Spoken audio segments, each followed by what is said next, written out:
Coming live from the Tivoli Met Radio studio here on Auraria campus, this is All Sports with Gerardo. Thank you for listening to All Sports through Met Radio on mymetmedia.com, live every Thursday from 3 to 4 p.m. This is your host, Gerardo, and all I talk is sports. On the show today, I have a guest that I'm going to interview. Please welcome Katie Winge to the All Sports with Gerardo show. So I just want to say thank you for joining me on the show and giving me the opportunity to interview you. It's really an honor to be able to do that. Well, thank you. Thank you for having me on. I'm really happy to be here and to help you out with your show. Yep, thank you for coming. Yeah. So let's begin with the interview. So I wanted to know, what university did you attend? I went to Illinois State University in Bloomington Normal, Illinois, where I played basketball. I was a Division I basketball player there for 4 years. I went out into the real world after that and worked in local TV for about 9 months, and then I actually went back to school and got my master's in sports journalism at Northwestern. So that was a year-long program that I completed, and after that, I ended up with the Denver Nuggets. So kind of a shorter stint than the average person, I would say, in terms of local TV experience or the amount of time that it took to get my dream job. I was very fortunate that a lot of doors opened for me, and being a Division I basketball player, I think that helped with my credibility, and in terms of my knowledge of the game, it set me apart from some other candidates. So played at Illinois State, but also went to Northwestern and got my master's degree there. Are you from Illinois originally? Minnesota originally. Minnesota? Yes. Yep, born and raised Minnesota girl. So what came to the decision of you going to Illinois State? I was recruited to play basketball there. So I actually had a full scholarship to be a part of their team. And so my tuition was paid for, which was such a blessing and an opportunity. But I had my work cut out for me, too. It's a very different collegiate experience being a student athlete as opposed to just being, your average student that's trying to make their way. So my schedule was crazy. I tried to do as many things as possible. And then also being a broadcasting major, I ended up double majoring because I was on campus for so long due to workouts and basketball obligations. Marketing and broadcast journalism were my two majors. But with broadcast journalism, you want to be getting internships. You want to be having experiences like this. And so for me, it was tougher to work that in just with the basketball schedule alongside of that. But I was able to have a lot of people help me along the way, and that really paved my path to get to where I am. While you were in college, what type of internships or opportunities that you had, not on the basketball side, but more on the broadcasting side? Honestly, my biggest opportunity or internship was playing.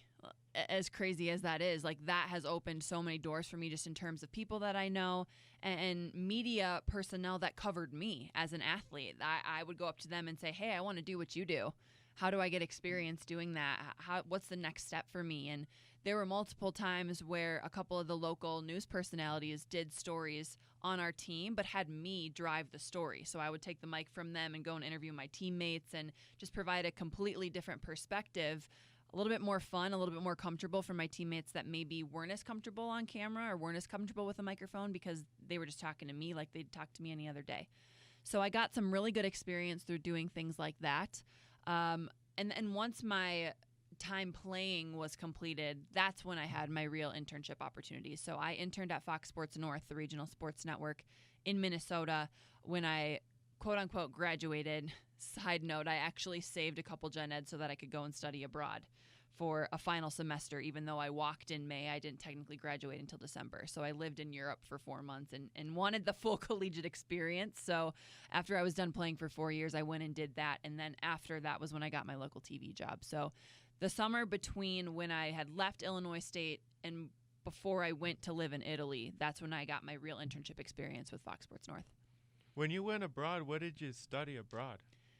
It was a lot of different things. I mean, I had strategically saved gen eds because that's usually what you study when you go abroad. So I took food and wine pairing. I took the Palaces of Florence. I took Italian. That was required. And then my last class was actually global sports TV and cinema. It was a fascinating class. And we looked at different documentaries, different films, different ways that different sports are covered around the world. So it was very unique that I had an opportunity when I was abroad to be able to take a class like that and learn from my professor was, living in Italy, living in Florence, and he had a ton of soccer experience and knew how Italians covered sports. And I was able to apply a lot of that to what I brought back to the United States. So that was a very unique opportunity, and just broadening the way that I look at the coverage of sports as well. How do people watch or consume sports media in a lot of different ways? So for me, you don't really think about movies, but a lot of those movies are, reenacting major sports moments that you and I weren't alive for yet, or were opportunities that we couldn't see. So it puts us back in time to a point where we can feel like we were almost there. And I never really had looked at movies or documentaries in that way.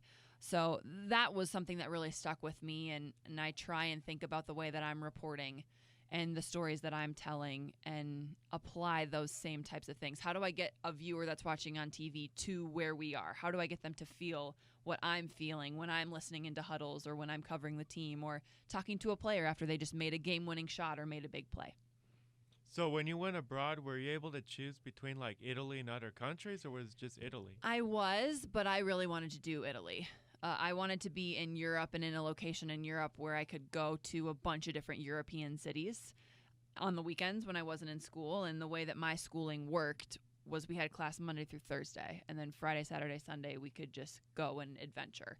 So I ended up going, I don't remember the total count, but it was like 45 different European cities in 4 months and like 18 different countries. So I was really all over Europe. I wanted that full European backpacking experience, but I also loved having a home base and living in Florence and getting to really be a part of that culture and taking in most of Italy for what it is. It just I can't wait to go back. I'm like saving constantly to be like, when's my next trip to Italy? When do I get to go back to Europe? So it's one of my favorite places in the world, and I was very fortunate to be able to do what I did there. When you were out there in Italy, and then when you were going around Europe, did you do anything basketball related, or was it more like on the soccer side? I didn't even really I didn't cover soccer. I mean, I went to a couple matches, but other than that, I actually had an old teammate from Illinois State that was playing in the Czech Republic. And so when I went to go see Prague, I met up with her, and she was playing in a tiny little town in the Czech.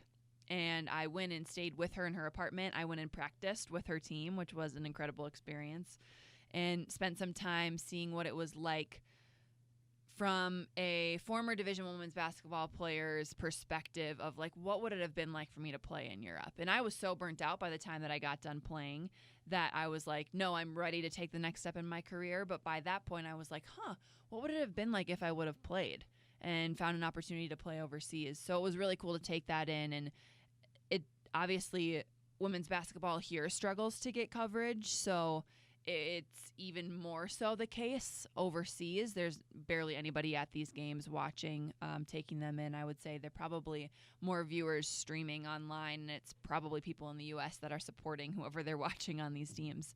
But I know that there's a pretty big following for men's basketball there.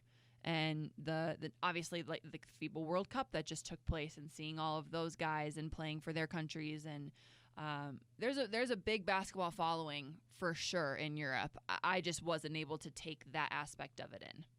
Now, going into the future here in the U.S. or overseas, can you see women in sports, basketball, or other sports that women play improve and get like more ratings or more viewers? Yeah, I mean, I hope so. I hope that that's the world that we're looking forward to, and that's what the future holds for women's athletics. And I hope that, the pay can be more equal in that sense as well, and the coverage can be a little bit more equal. But the reality is people don't know what they like if they can't see it.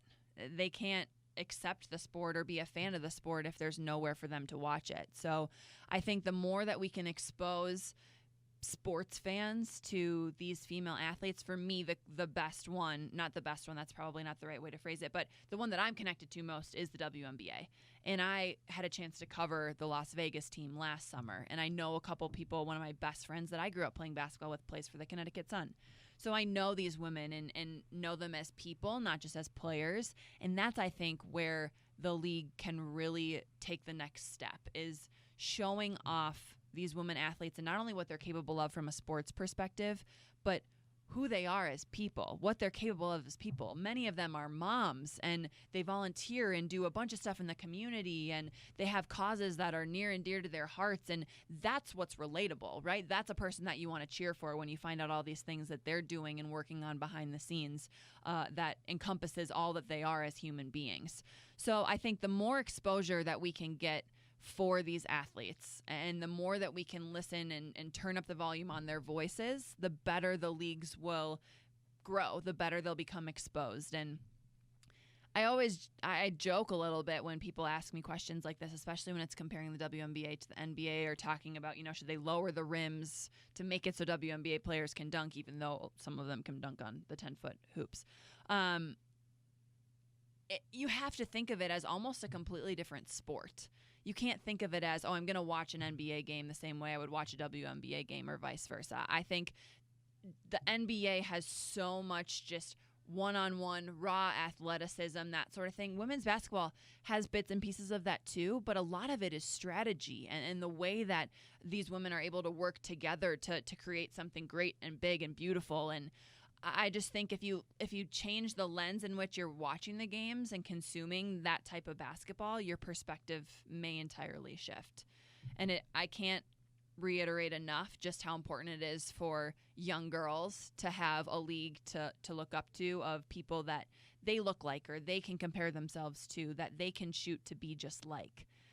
That is invaluable. And in order to instill confidence and belief in themselves and drive and passion in these young girls that are growing up, you have to have leagues like the WNBA. You have to have teams like the women's national team from a soccer perspective, whatever it might be. So I just think there's so much value in it. I hope that someday, there is a little bit more exposure, but it's moving in the right direction for sure.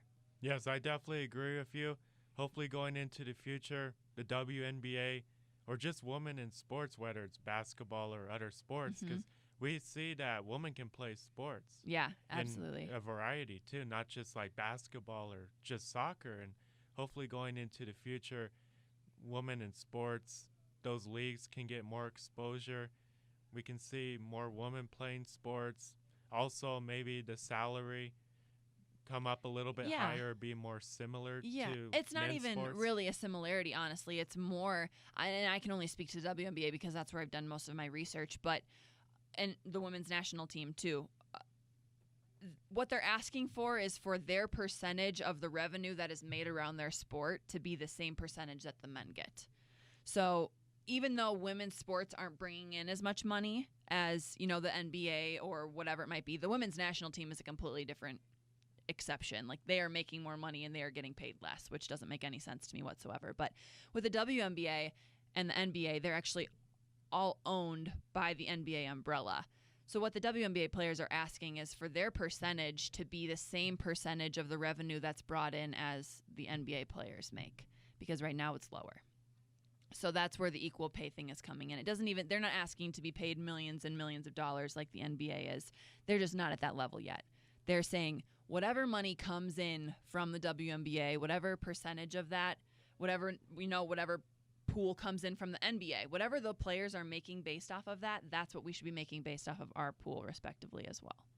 Yeah, hopefully in the future we'll definitely see changes to that. And just like many examples, like when I'm watching ESPN or other stations, you don't really see them exposing women that much compared to men. Like, you always see the NFL, Major League Baseball, NBA, all those men's sports all the time. I rarely see them showing highlights of the WNBA or other leagues. Most of the time when I do see highlights, it's from tennis, like Serena Williams or big names like that. Other than that, you don't really see women. It's more of a men's side. So hopefully that changes going into the future. Yeah, and you think about it from like a media theory perspective too, right? Of like, does the community or the people that are watching influence what the media puts on TV, or does what the media puts on TV influence the consumer and what they're watching? Which way does that go? And that's been discussed, I feel like, for years and years and years. With a big company like ESPN, they're doing a better job of it, I would say, than they have in the past, for sure. But the people that are watching might not like that there are women's highlights on there yet. Might not like that you're showing women's games. And that's a disappointment. What would you rather be watching, or what are the other options? Give it a chance is the only thing that I can say from that regard. So I just, you have to think about it in terms of the media needs to kind of just step aside and say, look, we know that not everybody is going to be happy, and nobody's going to make everybody happy. But That's very true. You're going to pull in an entirely different audience that you wouldn't have otherwise if you do choose to expose women's sports more. So take your pick, I guess. Yeah, you never know. You have to try something. You got to take the risk, no matter who you are or what you do, and just got to hope for the best. And hopefully that does happen. And it's very true, like you were saying, you can never make everybody happy, but you can only shoot for the best. Yeah. So when did you start playing basketball, and when did you fall in love with basketball?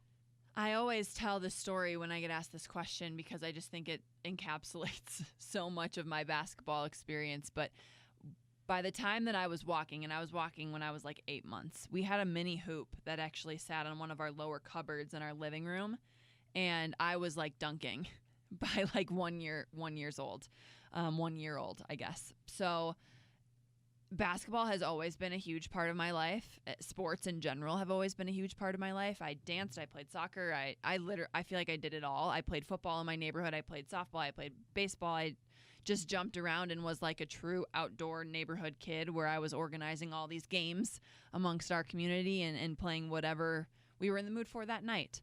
So, but basketball, I realized at a pretty young age that I could be pretty good. And I am genetically blessed in that I was really tall from a pretty young age, and that helped. And working on my skill set, I was more coordinated than some of the other girls were around 3rd, 4th, 5th grade. And when I started to build my confidence through that sport, that's when I knew that I was hooked, because I saw myself being good, and I saw myself making baskets. I saw my hard work paying off. My time that I would spend in my driveway with my dad, I would be able to do that in games.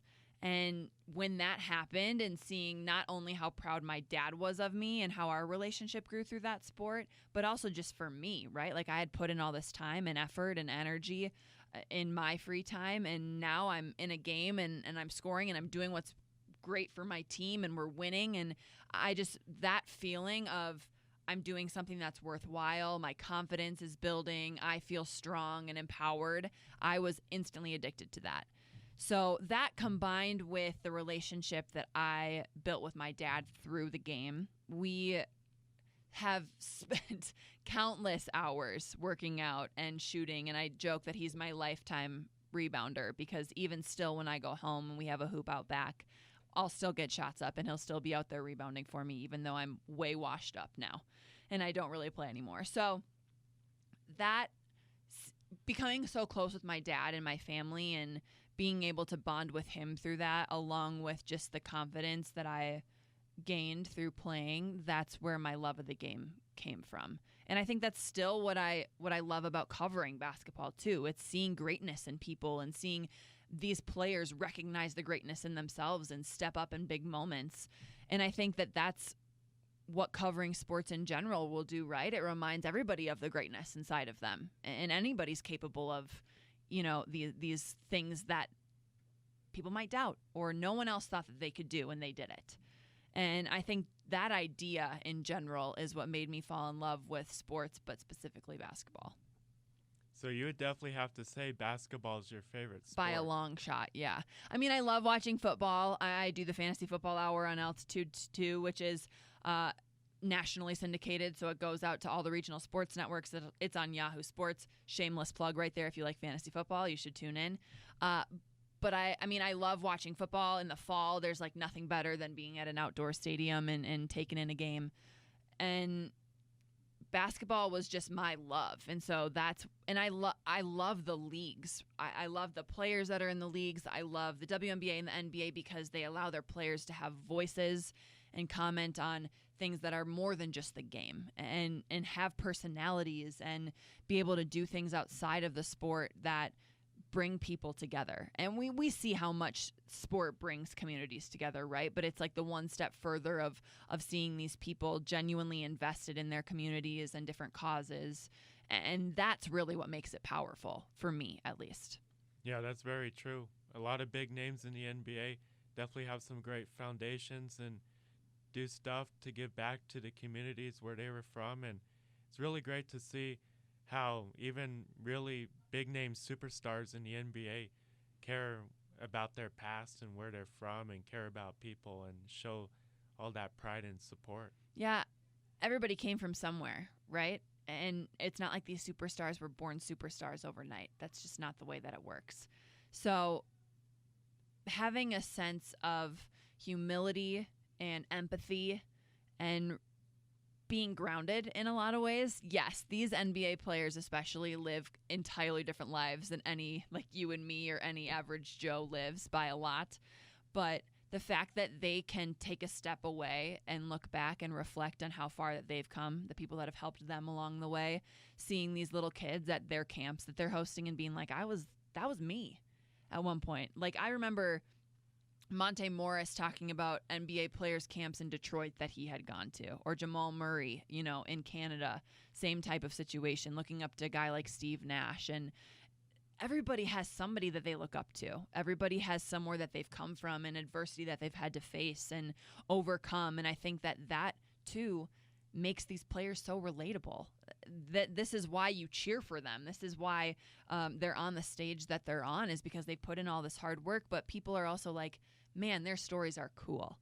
And so for them to be able to share those stories and give back in ways that they're now capable of because they've made it to the point where they've made it to, it's almost like every athlete that I've talked to have been like, it's my obligation. It's not like I even felt like I had a choice.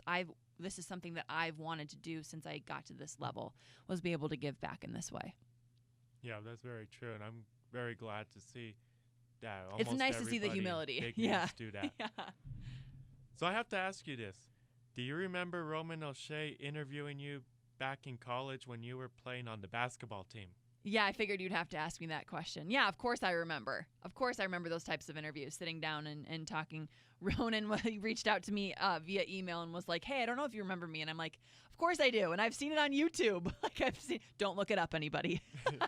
We don't need to watch that. But he actually did show me that Yeah. interview. And I think when you came to my performance for broadcast class last semester, Yeah. I think you showed that video too. One of them, yeah. I mean, it's such a cool opportunity for me to have been on both sides, right? Like, I have a completely different perspective and appreciation for what these athletes are going through because I've been those athletes, and I've been asked the tough questions, and I've been asked the fun questions, and I've been through a 3-hour practice of hell where I just puked and had to go talk to, media people about, are you so excited about this team? Right now, no. Like, I'm not going to say that, but you understand the mentality and what these guys are working through and going through, and how one day they might be more frustrated than other days, and to have a little bit of compassion with them when that's the case. So I can't stress enough kind of the value in me being an athlete and being able to put on my athlete hat and say, okay, let's cut them some slack today. If they don't want to talk, that's totally fine. Something might be going on that we don't know about, that's happening behind closed doors. I'm not going to be the one to push that and be like, well, I need to talk to them right now. What's going on? Why are you acting like this? No, like, be a human being first, right? Like, have some compassion, understand that they might be going through something that we don't know about. They'll talk to us when the time is right. So it's been really special for me to be able to empathize with them in that way, and also just understand on a more positive side what it's like in the big moments.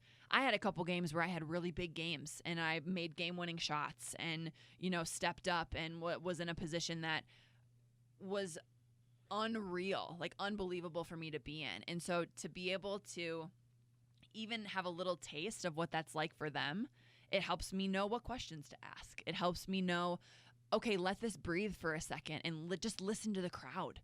Like, just take this in.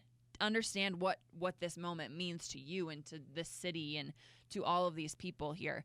I just think that that's one of my biggest strengths is leaning on my player experience and Ronan maybe wasn't the best interview there, but I'm much better now because of interviews like that and experiences like that in my current job. Yeah, I totally agree. We all have to start somewhere, and even though it may not be as great, you can see like how you started and what you had to go through to get to where you are. Yeah, I have definitely taken some time to sit back and just think about how far I've come professionally and where I started and what goals I had set for myself and how I achieved those and how driven I was to achieve those goals and what worked well for me. And it's humbling and it makes me so grateful to just be in the position that I'm in today because not a lot of people make it to where they want to be in their careers, or they have dreams and they never chase them. And I'm one of those people who I'm like, wow, I had a dream and I set out to accomplish it, and here I am living out my dream every single day, and that's pretty remarkable. Yeah, that's really a great opportunity. So what's your background in broadcasting, and what stations did you work for in the past? So I worked for a station in Rochester, Minnesota, like Market 153 for those who follow, local TV markets. And it was I don't even remember the station letters. Whatever, it doesn't really matter. I was working as a news producer on one side of it, and I was a sports anchor on the other side of it. And I got all sorts of experience and said yes to everything that I possibly could. I think my experience really started with that Fox Sports North internship and them giving me an opportunity to, do a mock hosting show where I was on with a MLB analyst and had an opportunity to ask him questions as if I was the real host on Twins pregame or Twins live or whatever it might have been at the time. And it's so funny. I have those videos too, and I look back on those and I was like, how did anyone hire me ever? How did I get to this point? Because it's so bad. And I have them for myself just in case I'm having a rough day. And I'm like, you know what? If I thought that show didn't go very well, I'm going to go back and watch where I started from and just get grounded a little bit here.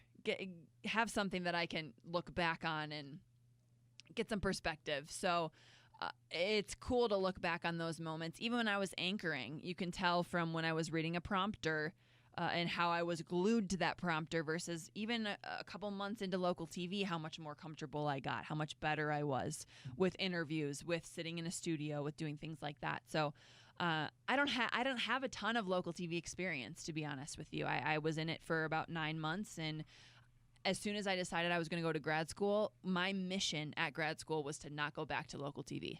That was like, it just wasn't for me. It wasn't what I wanted to be doing. I wanted to be covering basketball or, one other main sport and work for a regional sports network. That was my dream. And if I couldn't do that right out of grad school, I wanted to work for a team and be their digital reporter or their social media reporter, or find a way to still do journalism and cover these athletes and these sports, but do it in a way that wasn't through local TV. So I was very fortunate in that worked out for me. It doesn't work out for everybody in that way at all. But what I learned in local TV, I still carry with me, and especially the producing side of things too. I think I got my job with the Nuggets because I had producer background. And my first job with Denver was the in-arena reporter and producer. So I was putting together my own show. It was entirely mine. It was called Courtside Countdown, kind of like my little baby, my first year with the Nuggets. And I was the sole content creator for that show. I stacked it. I planned the rundowns. I wrote my entire script. I had editors that helped me with the videos, but I would go out and I would be a part of, I had a photog with me that was shooting, and I would say, get this shot, or let's look at it this way, and get those interviews there. So that was similar to local TV experience, but it was in an area that I loved, covering a team and getting out in the community and telling those stories. But that producer background was, I can't stress enough how much that has made me more dynamic as a professional in this industry. Yes, and even now here in college, just taking college classes and doing my sports show, even my professors have said they're more willing to hire you, and they want individuals that know everything, not just the on-air talent or knowing how to do the stuff on air, but also behind the scenes, knowing how to run the production, being on air. And if you know all the fields, they're more likely to hire someone compared to someone that maybe just knows one of the two and not all of it. They're looking for someone that's the whole package. That's absolutely true. And I mean, just think about it from how big your pool is of job opportunities, right? The more skills you have, or the more areas that you feel like you might be able to dabble in, the more jobs you can apply for.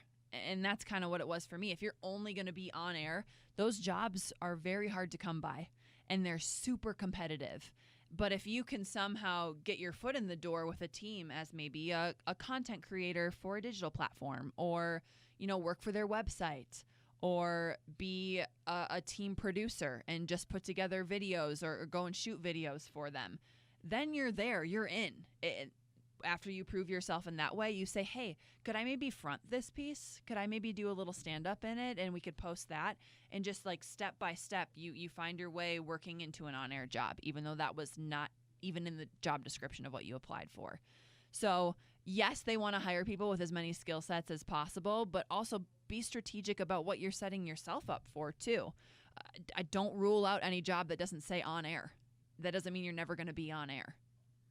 Yeah, I definitely want to be on air going into the future. It's definitely one of my dreams. And just like you were saying, nowadays you definitely need to get that foot in the door and just get experience, even if it's not the job that you want to do. And it just seems like it's a process that takes time, and sometimes it can take a long time. But if you put in the hard work and passion, I think eventually you can get to where you want to be, just like you were able to have the opportunities that you have now. Yeah, passion is a great word, and that's a word that I hold myself with all the time. It's a word that I use to describe myself.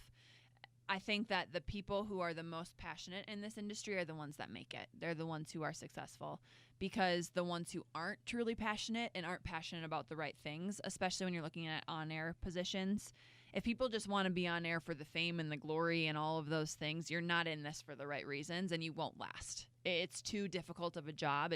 You're giving up too much for what you're getting back.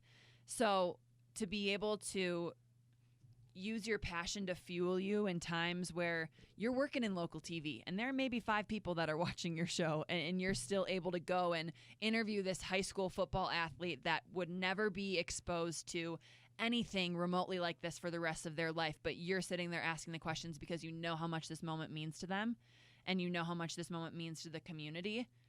That's when you know that you're in the right place, and you're working until 1 a.m. On a Saturday night when all your friends are out partying, and you're like, no, this is what I want to be doing. This is what I love. And I know this is setting me up for where I want to be in my life. You have to give up a lot. You really do. And if your passion isn't in the right place, you won't make it. And very few people do.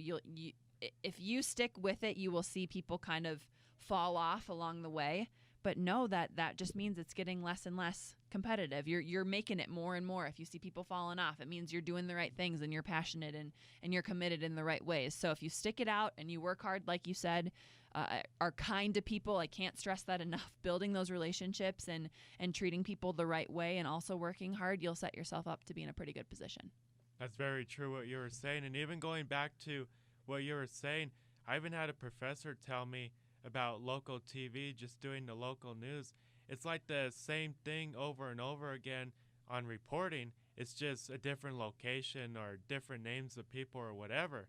But that professor was telling me going into sports or something else, for example, with sports, it's always something different. And it's very exciting. You never know what to expect or what's going to happen, especially with games like the Nuggets, for example, with them going into the playoffs.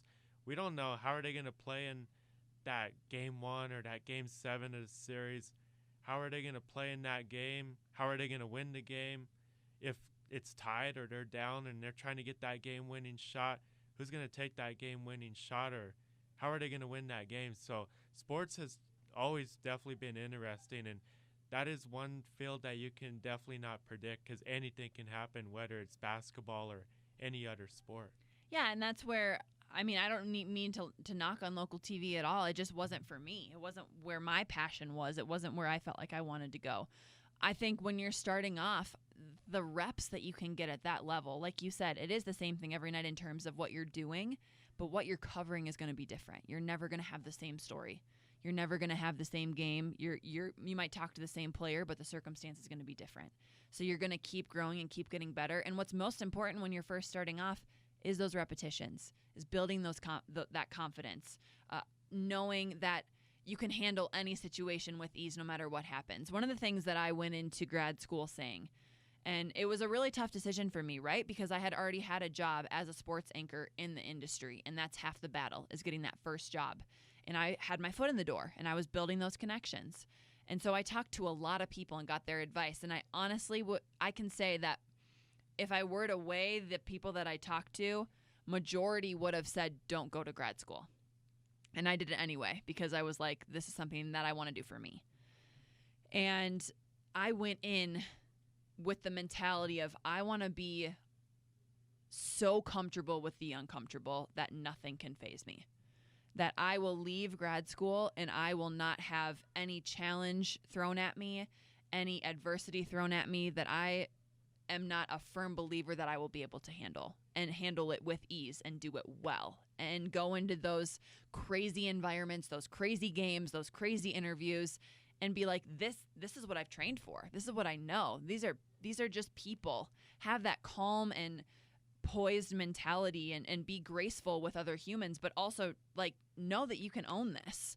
And I left grad school with that mentality. I really did. And my first year with the Nuggets, that was just kind of the cherry on top for me of like, this is what I meant to do. This is what I want to be doing. But it was repetition after repetition after repetition. That was like, okay, I got that down. What's the next step? How do I get better at that? And that I'm encountering that right now with the Fantasy Football Hour, because fantasy football was not something that I felt like I was an expert in the way that I feel like I am in basketball. It's not something that I feel comfortable being an analyst in. I am much more a host or a reporter when it comes to fantasy, because I'm not an expert. I can't sit here and tell you exactly what's going to happen. I mean, no one can, because you're guessing and gambling. But other than that, for me, I'm hosting that show. And so I've been like, okay, I've got the rundown down now. I have the template down. I have the show down. How do I make it a little spicier? How do I make it a little bit more interesting? But it took me just being simple with it and getting the basics down. And now I'm like, okay, let's have some fun with this. Always, always, always be true to who you are and be genuine and show your personality, because that's why people are watching. But once you nail the skeleton, the bones of what you're doing, then you can be creative and you can have so much more fun with it. It's very true what you're saying, and I know you, I, or other people have experienced this. You're always going to have people telling you what you should do, but only you know what you want to do or what you should do. But you also will have people, and you probably experienced this in the past, that will tell you, oh, you can't do that, you're not good enough, you're never going to get to where you want to be. You just can't listen to that outside noise, and you just got to stay firm and know what you want. And if you have the hard work and passion, it's going to take time, but you can eventually see yourself getting to where you want to be in the future. Yeah, and let that fuel you, right? If you have people that are saying, I don't think you can do that, that's what it was for me. I mean, I'm a competitor through and through, but I love that. When someone says I can't do something, it makes me want to do it more. If they say that I don't think that you can accomplish that, I say, oh, watch me. I'll prove it to you that I can do that. And I've done that my whole life, of people being like, oh, you want to be a sports reporter? You want to be on a regional sports network? You want to be on ESPN someday? Not a lot of people are able to do that. And I'm sitting here like, that's fine. You can think whatever you want to think. And I encounter that pretty often on social media, right? Social media has provided this platform where, viewers have a direct line to contact me. And people can doubt what I'm saying, or say, you shouldn't be an analyst, or you don't know what you're talking about, go back to the kitchen, or whatever it might be, these derogatory, rude comments. But like, who are you to tell me who I can be and what I'm capable of? And when you have a solid foundation, that confidence, people who love and support you, even if it's one or two of those people, lean on them and just know you have to. It goes back to passion. Know that this is what you want to do, and this is about you and your drive and accomplishing what you have set out to accomplish. And I know from my point of view of what I've seen and experienced, I always see a lot of people downgrading women, saying, oh, they can't do that, they're not good enough, they can never do that or get to that point. And I don't see that being true. There's not a lot of women that like sports. I will admit that. I even have family that don't like sports. But there's some that do, and the ones that do, just like yourself, if you put in that hard work and passion, you can get there. And just because you're a different gender or a different race doesn't mean you can't do what somebody else is doing, whether you're the same gender or you're not.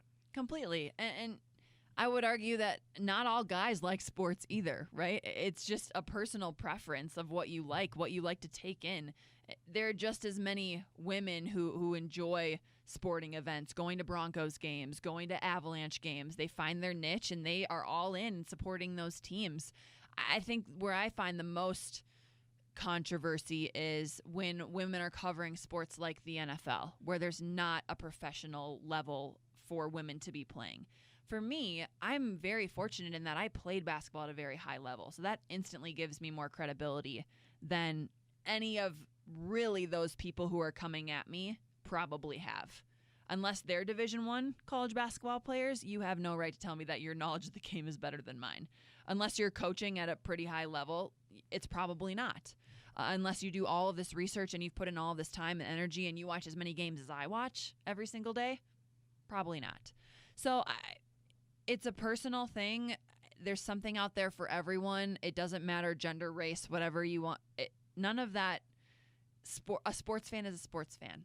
And that's the beauty of sports. It brings people together regardless of whatever's going on in the world, whatever political climate is going on, whatever terrible bad things are happening. That all goes away for 2 hours and people just get to cheer. And maybe they're sad at the end because their team lost, or maybe they're leaving crying because they're so happy and they're high-fiving and hugging strangers and people that they didn't even know walking through those doors. But for a little bit, they get to not be so sad or mad or frustrated or thinking about work or something that's weighing on them. They get to just be a fan.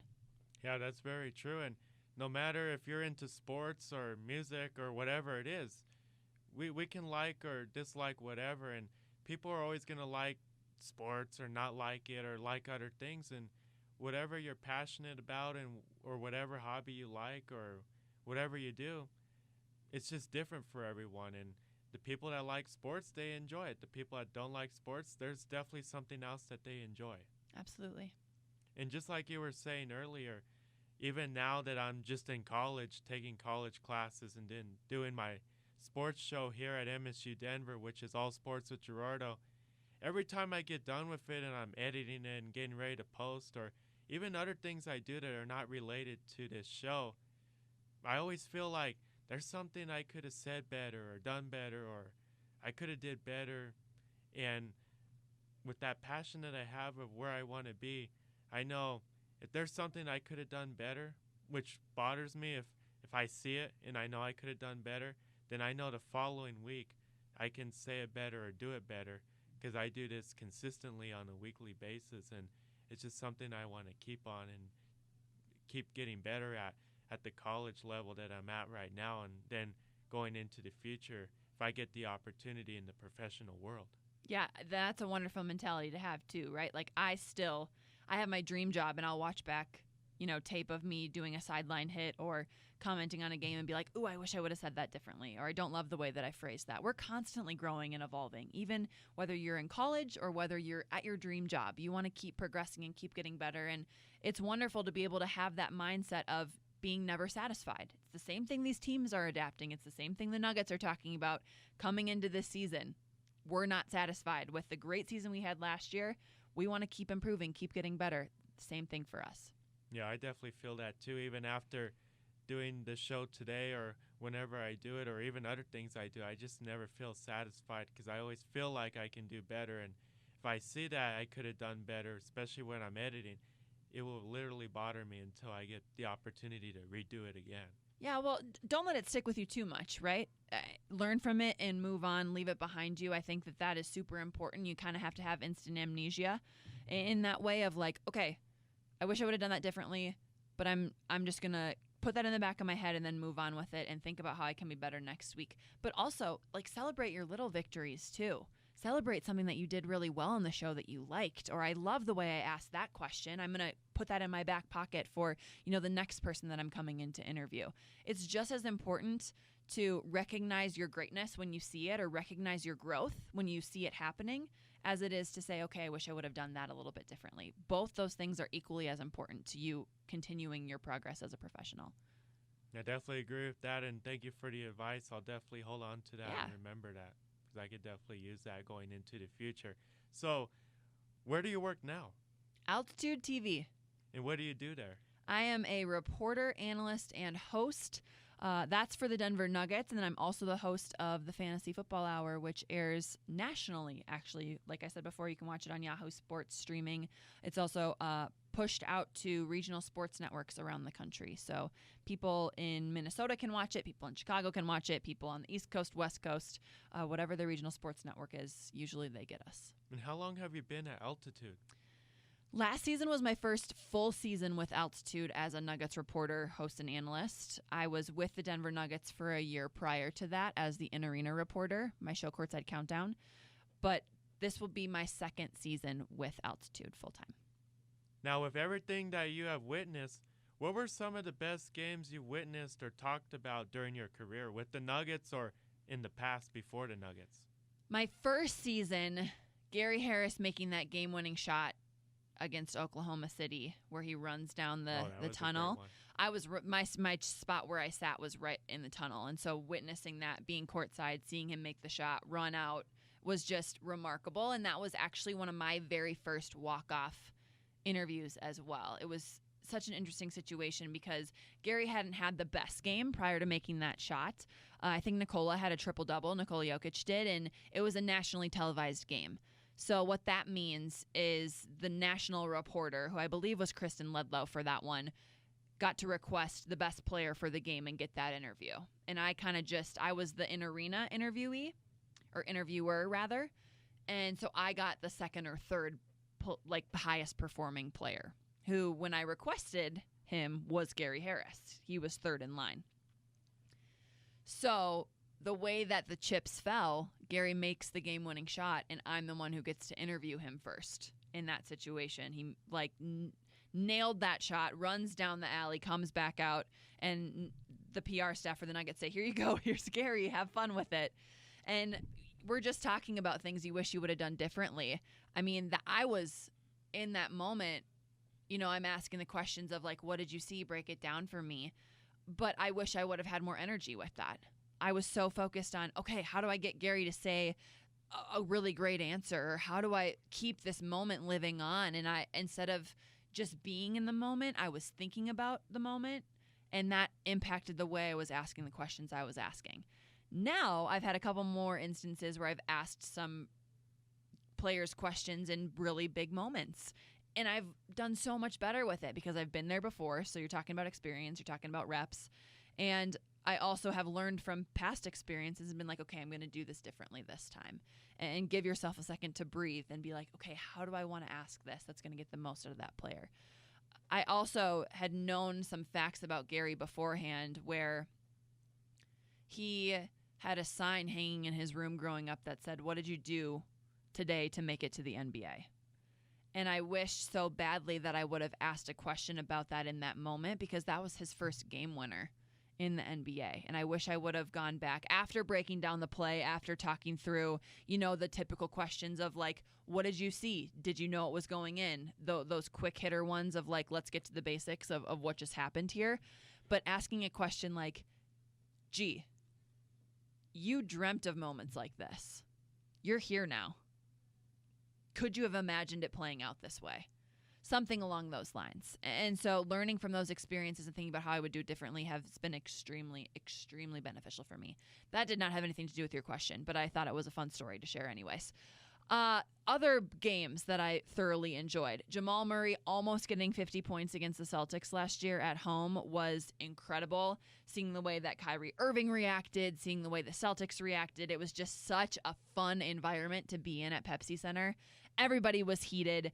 That was one of the first games where I felt like in the Pepsi Center, it was Nuggets Nation.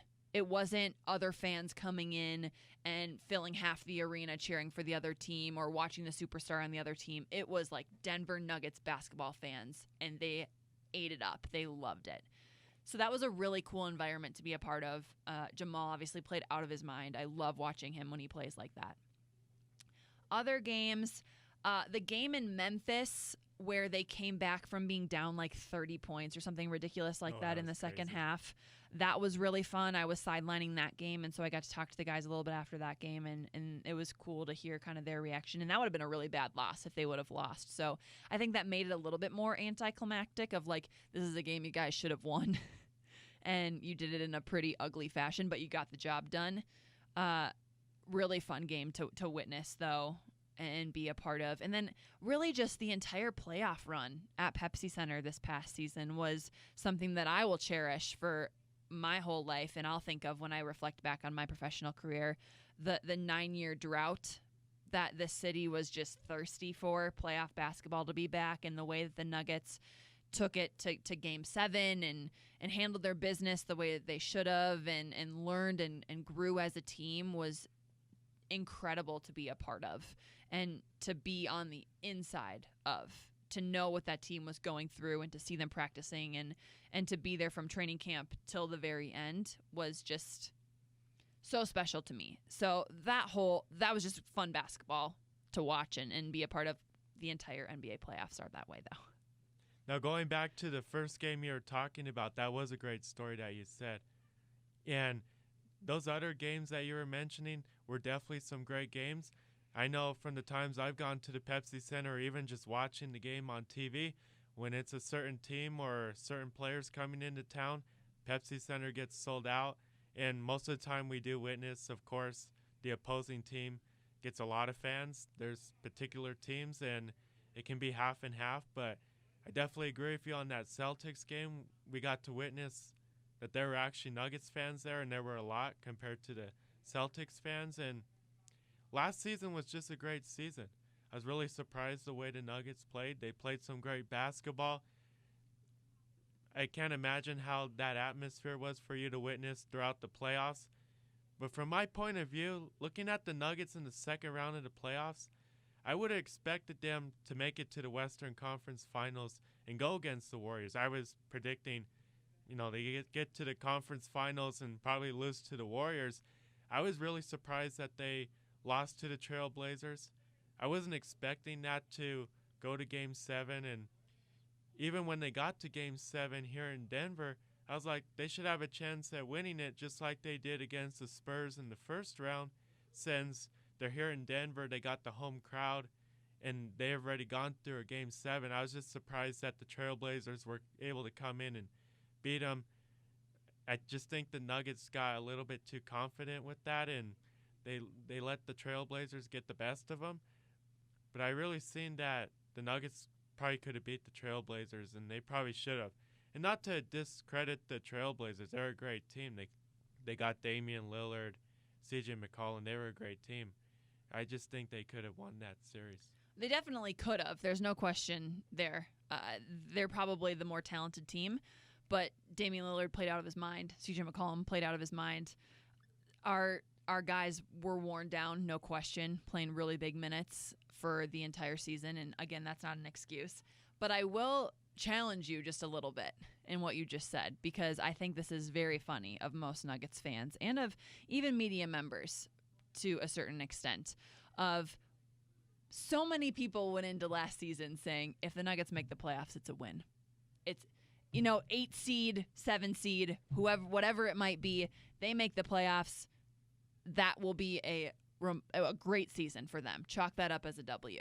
And as soon as the Nuggets made the playoffs, it was like the critics came out and everybody was like, they have to beat the Spurs. They have to beat the Portland Trailblazers. This was for so many of these guys the first time that they had any playoff experience. That's very true. Coming into this season, have those expectations. That's fine. They've got a year under their belt of playoff experience, 54 wins, best home record in the NBA. They've got even more talent to add to the roster if they can stay healthy. They are the, debatably the front runners in the West, or one of them. But last season, it killed me a little bit to hear the people being so disappointed in some of the performances and the way that they were playing down the stretch. It's like, if I would have told you at the beginning of the season that you were going to have 54 wins and almost make it to the Western Conference Finals, lose by one game, just wasn't enough for one game, you wouldn't tell me that that's something that you wanted to cheer for and you would be there for, and that was something that you would sign up for. No, I mean, everybody would sign up for that. So be as critical as you want. You have every right to be. I just want to speak for the Nuggets a little bit and take us a step back, provide some perspective of, like, look at how far that they've grown, and being such a young team, they're continuing to evolve. The Nuggets are definitely a young, talented team. They surprised a lot of people, including the fans, the media, and the rest of the NBA. And I will say, my predictions, just like everybody else, was the Nuggets would probably be one of the lower seeds, get into the playoffs, and end that drought finally. And, I was expecting a 7 or 8 seed, but with them holding on to the first seed for a long time, above the Warriors, being in that second seed, just basically being in the top 3 of the Western Conference for most of the season and even the entire season, it was really surprising. And I was expecting them to be great. Not last season. I was expecting this a few seasons down the road because I know they have the talent and it was a young team. And there's a few other young talented teams like the Jazz and some other ones, but I expected the Nuggets to get in the playoffs, but I didn't expect the Nuggets to have a great of a season as they did. And they really did surprise me, the fans, and probably the rest of the NBA, but they really did play some great basketball last year. And going into the playoffs, almost everybody on the team, it was their first time, so they had to get that out of the way. And even looking at games in the first round against the Spurs or in the second round, yeah, there's some games they probably could have won or they should have won. I just think with the inexperience and it being the first time, they needed to get that out of the way. But now that they were able to get that first time and those nerves out of the way, whether it was here at the Pepsi Center or on the road, I think now going into this season, the Western Conference is going to be definitely competitive. I don't know if the Nuggets are going to be in the top 3 like they were last season. They would definitely be surprising if they were.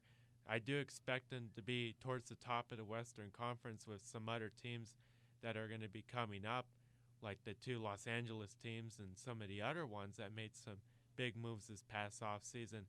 But now that they got that first time in the playoffs out of the way, this season they're expecting and probably hoping to have a great season, and they definitely got some high expectations like you were saying. And when they get into the playoffs, now that they have that experience, they probably won't have those nerves like they did last year, and they can probably advance further. And I won't lie, the first time I do stuff, or even the first time I ever done this show, I was nervous, so I can only imagine what they were feeling when it was that first playoff game. Well, they're excited, right? I mean, that's the stage that they live for, is playing playoff basketball. That's what they've dreamt of. Making it to the finals and winning a championship is what all these guys dream of. That's what they're playing for. So more surprises to come. I think the biggest factor for me in the West is going to be health. What guys stay healthy? Can the Nuggets stay healthy? Can they keep, their core together? They battled through so many injuries last season, and they still made it as far as they did. I don't know if Anthony Davis will stay healthy. I don't know if LeBron James will stay healthy. There are a lot of question marks when it comes to that. How will Klay Thompson come back? Will Klay Thompson come back? So that, to me, in a very competitive Western Conference, is who is going to stay the healthiest and what core will stay together for as many games as possible, because those teams will be the ones that come out on top. That's definitely true. It's going to come down to what players and what team stays healthy. And the Nuggets really surprised me with that last year, too, with the amount of injuries that they suffered, even to starting players. And with them even having a few out, and they were still able to win games, and they didn't have a bad bench at all. And it was really surprising to see they had starters out, they were winning games, and they were still at the top of the Western Conference. That was something that was really surprising, because there's some other teams, and they have those superstars, and when they're out, whether it's in basketball or in other sports, they're just going down. And that was really surprising with the Nuggets. Yeah, the Nuggets have probably the deepest team in the entire NBA, I would say. And we saw that last season with guys stepping up and bench players stepping up in starting roles and impacting the game in ways that we didn't even know they were capable of.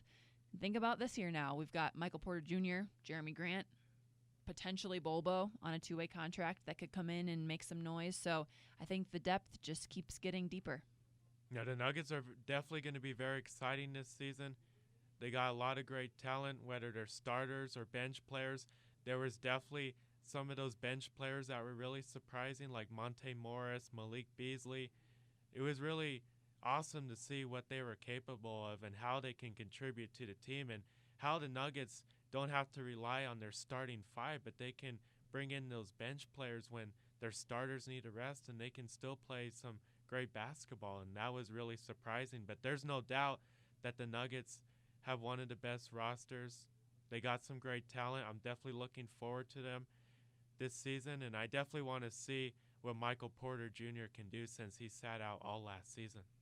Yeah, they're really excited about him, for sure. I think we all are excited about him, especially with him being unable to play in Las Vegas during Summer League. I know that he's been working really hard. He's been playing with the guys, scrimmaging, doing that sort of thing. So we will get our first glimpses of him at training camp in full 5-on-5, 4-on-4 action, full contact action as media members. And it'll be the wing spot with Denver is going to be a battle. It's going to be a grind during training camp because there's just so much depth there. You know, you've got Will Barton, you've got a Michael Porter Jr., you've got a healthy Juancho, Hernan Gomez, who just won, the world championships. So that spot, Malik Beasley could play that spot. Gary Harris, I think he's the shoe-in starter still, but it's up for grabs. Who's going to get those minutes off the bench? And I think it'll vary depending on the opponent in a lot of situations and what the Nuggets need to match up against and how they want other teams to match up against them. But there's so much talent on this roster. Just looking at a pure athleticism, what they bring on the floor, one-on-one type situations. Like when you watch a guy do drills, you can tell just how talented they are, how they're making shots, what their stroke looks like, how they move with the basketball, just how free-flowing they are. And this team has so much of that. So the roles, as they become more established, will be very interesting, but I do think that there are some spots up for grabs. The Nuggets are definitely going to be very exciting to watch this season. They got a lot of talent, and just like you were saying, with the talent that they have, whether they're starters or bench players, depending on what opponent they're playing, they can definitely switch up the roster and the lineup between games and have these players be the starters one night or have them be the starters the other night. And even if there's certain players that are not starters this game or the next game or whatever, they can bring them off the bench, and the Nuggets really don't have to worry about, oh, the starters are out and we have to bring in the bench, or we have to make some switches and bring one of the starters out and the bench player, and now we're going to go downhill, or we're going to be losing the game or be down by so many points. So I'm definitely looking forward to the Nuggets. They have a lot of talent. It's going to be competitive, and I'm looking forward to seeing who's going to be the starters. So what players do you like to interact with the most? They all have such unique personalities. I'm so fortunate to be on a team where I don't get a lot of cliche answers, that I don't get a lot of guys who aren't truly themselves. Torrey Craig is super fun. He wants to get into broadcasting too, so if I ask him to interview his teammates or do something crazy, he's usually always down to do that, which is a really cool type of player to interact with. Nikola Jokic is a unicorn and like someone that I've never, ever worked with in my life. You never know what's going to come out of his mouth, and usually it's brilliant and wonderful and colorful, and you don't even really have to ask a great question. He just goes, and that's awesome. I think Jamal is competitive and tough and fiery. And so to be able to talk with him about his dedication to the sport and what he wants to do, how he wants to grow, how he wants to be more consistent, is really fun, and he's a goofball too. I mean, this whole team is like a team of young goofballs that just have so much fun playing this game and playing together. So it depends on the day, depends on what we're talking about. There are a lot of, asterisks that go along with that of like, what's the question that I'm asking? Who's the best player to talk to? So it varies from day to day, I think. So when did you know that you wanted this to be your career?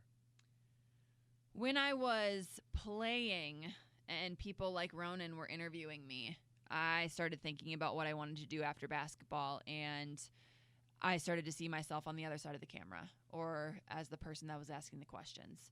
And being an athlete, I also got to be around a lot of wonderful people who were also athletes at a very high level, Division I athletes. And getting to know them more, I started to hear their stories and what they had come through and why they were doing what they were doing, what their purpose was. And that inspired me to want to tell stories like that, because I could only imagine being at the Division I level, all of these people accomplishing what they've accomplished. Okay, let's narrow that down even more and take it to a professional level and tell those stories and talk about the impact that those types of people have on communities. So a little bit of growth and learning and testing things out. But after I got into TV10 was the program at Illinois State, and I got to be on camera a couple times and plan shows and do some different segments, I was completely hooked and sold and was like, this is definitely what I want to be doing. Are you ready for the basketball season to begin? Yeah, I mean, like we've talked about so far in this interview, there's a lot of expectations with this Nuggets team, and so I'm excited to see how they've improved in the off season and what they're hungry for coming into this season, what they're capable of doing, and to be able to see them compete against an NBA that was completely shaken up in the off season and during free agency. So I think that the stage is set now. This team is no longer the young Nuggets team. Yes, they're still young, but they have the experience that everyone was looking for. What's the next step? And that starts in just a couple weeks. And even during the offseason when free agency was happening, you really didn't even see the Nuggets doing a whole lot or making a lot of moves or acquiring any of the big-name free agents. Looking at their roster, they got a solid roster, and they really didn't need to upgrade or really get anybody.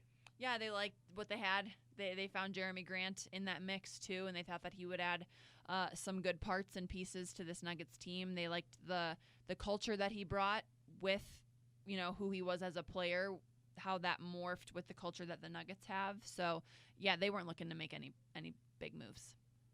So what's your prediction for the type of season the Nuggets will have this season? I would really like those out there that are listening to not get so caught up in the numbers this season. They might not have as many wins as they had last season. They might not, hold the number one spot in the West like they did last season. But it's going to be fun, and it's going to be full of surprises, and it's going to be entertaining as hell. This team is going to be so fun to watch. They're going to be unlike any other team, really, in the NBA, I think, in terms of the type of basketball that they're playing and the way that they work together. And so I'm not heading in with super high expectations as much as I am just so excited and open-minded to see what the next step is. I definitely agree with that, and the NBA season's only a few weeks away. Seems like it's been a long off season. It usually is, but I'm definitely looking forward to basketball returning in the next few weeks, and definitely looking forward to the Nuggets especially. And they're going to be very exciting to watch. And with that playoff drought that they had for the last few years, now with them making it into the playoffs last season, almost getting to the Western Conference Finals this season, we have high expectations. I know the team has high expectations, but now people are excited to watch the Nuggets, and we just have to wait and see what type of season they have, what record. Do they get in the playoffs? How far do they go in the playoffs? Can they get advance further in the playoffs? It's definitely going to be exciting to see the Nuggets. Yeah, for sure. I'm definitely looking forward to this season starting in the next few weeks. So in the future, could you see yourself working at another station or in another city? I love Denver, and I love the city of Denver. I love this team, and I really do enjoy working for Altitude. It's given me a lot of opportunity already to move into an analyst role and be the first female analyst in Denver Nuggets basketball history. Being able to host the Fantasy Football Hour alongside my Nuggets work has been a phenomenal opportunity for me. So in the foreseeable future, no, I do not see myself leaving Denver or covering a different team. Maybe if there was an opportunity for me to cover the NBA on a national level, even still living in Denver, I would do that. Even, this season in the playoffs or whatever it might be. But right now I'm so happy with where I am. And I got that question a lot when I got my first contract with Altitude, or I was hired by them. And they were like, okay, well, you're the first female analyst in Denver Nuggets history. Like, what's next? And I'm like, can I just sit back and enjoy this moment for a second? Because this was my dream, to work at a regional sports network and to be a reporter and a host and an analyst and cover one of these teams. So I'm really just trying to be present and enjoy where I'm at. And whatever opportunities may come, they may come, and we'll evaluate them when that happens. What is some advice you would give to women wanting to pursue a career like yours? It's a great question. And I sort of want to open it up at the beginning, just advice to people that want to get into the industry in general first, because I think it relates to women directly, for sure. Be you, and be unapologetically, genuinely you at all times, because especially for women, you're going to think that you need to fit in a box, or you're going to think that they want you to be a certain way or fill a certain role, or you can't do this because you didn't play, or you can't do this because no one's ever done it. Just because no one's ever done it doesn't mean it's not possible. So stay true to who you are and what is important to you, what matters to you, your personality.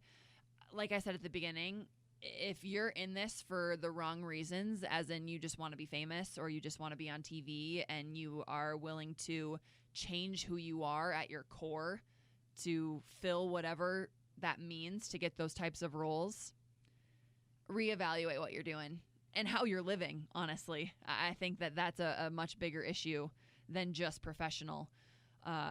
So that is something, finding your voice and staying true to your voice, staying true to who you are, is the biggest piece of advice that I can give anyone. Everybody's always like, you got to work harder than everybody else. And I'm like, yeah, that's sort of a given in this industry. Like, you have to be able to bust your butt. You have to be able to put in hours when no one else is doing that. The next step is finding a place that just accepts you for who you are, and finding that fit, and being confident that that will happen. You don't need to change who you are as a human and who you are as an individual in order to fit any sort of role. You'll fit in the right place with the right people when that happens. So I think that that's my number one thing when it comes to giving advice to people is staying true to yourself and being confident in what you do, finding your voice. Is there any other advice you'd give to a college student or anybody else that wanting to pursue this type of career? I would just say you give up a lot in this industry and pursuing this type of career. So be ready for that, and be ready to not have a huge social life. Be ready to, have to put in extra effort to keep your relationships going, and being away from family, be willing to move anywhere. You're going to work weird hours. You're going to give up the normal life to have a very abnormal, wonderful job. But it's not wonderful to everybody. So you have to weigh the options there and go in, open with open eyes and an open mind, and say, this is what I want to do. I'm willing to do whatever it takes to do that. And if you're not, that's okay. It's not the end of the world if this isn't what you want to do, and you realize, as a junior, as a senior, like, you know what, I kind of want a normal job, a 9-to-5 where I'm working with people, or I want to be a teacher now, or whatever, the path turns to be. So as in any job, you're going to have to give up some stuff to be able to do what you love. But this job in particular is that. So just come in with that in mind, and know that if this is what you really want to do, you're going to have to sacrifice. Katie, that was some great advice that you gave for women, for college students, or just anybody in general that wants to pursue this type of career. Let me just say one more thing with the college students too. We are at a point in our world where you guys have just as much access to create things like this as we do at Altitude. There's no reason for someone who does decide that this is their passion, to not have a YouTube channel, to not be interviewing athletes within the university and posting on that YouTube channel, to have a podcast, to be creating digital content, to be putting out, on your Twitter, on your Instagram, all of your work, be posting those things. There's just so many platforms you can publish on now, and you guys all have access to them. Do that, because you'll be leaps and bounds ahead of everybody else. That's very true, and I definitely appreciate all the opportunities I have with social media and being able to talk or interview with different people or just be able to do what I do, and I just want to keep improving now and going forward. So, Katie, it was an honor to interview you. I want to say thank you for taking the time to come down here to MSU Denver and do this interview with me. I definitely appreciate it. I want to say thank you once again. Yeah, you're very welcome. Thanks for having me on. And I greatly appreciate it. Tune in to the next All Sports with Gerardo show next Thursday from 3 to 4 p.m. Want to say thank you to everybody that listens to All Sports through Met Radio here on mymetmedia.com. Until next time, this is Gerardo.